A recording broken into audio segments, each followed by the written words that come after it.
Colleen Connolly and her husband Pete have lived through the best of times and the worst. When Colleen was 24 weeks pregnant, they learned that they would never be bringing their baby home. As they awaited their first child, everything was going well for the Connollys, until suddenly it wasn't. And that morning I had just gone to the doctor myself. I figured it was just another ultrasound. And then I went in and the tech said, I'll be right back. And it was a very kind of awkward interaction. I was just kind of hoping everything would be okay, but then the doctor comes in and says, sorry, your baby doesn't have a heartbeat anymore. Our OB called us and said, unfortunately, you still have to deliver because you're so far along. Catherine Frances Connolly had died in the womb.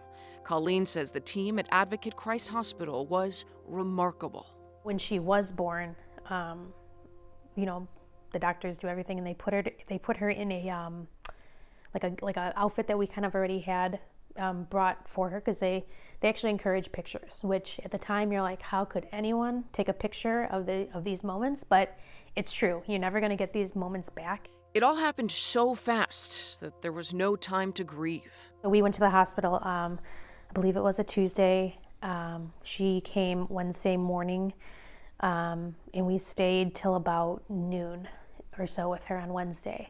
And then we had to plan a funeral too. So yeah, it was a lot. A lot of love in that curio cabinet. A cabinet full of mementos of a baby loved in her all too short life and beyond. We've always wanted to keep Catherine's legacy alive some way, somehow. These days, Colleen and Pete do that by talking about Catherine to her little sister and brother, Ellie and Christopher. And Colleen has founded Catherine's Cause. It's a nonprofit that provides compassion and care packages to families who have lost an infant. I want to do something because I'm always like a doer. We were making little blankets, little keychains.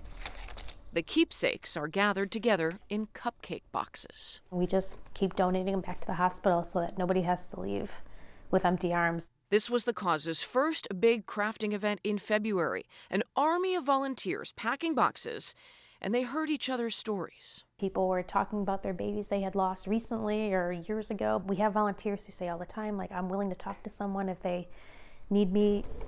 Colleen told us that need never really goes away. I will never get over it.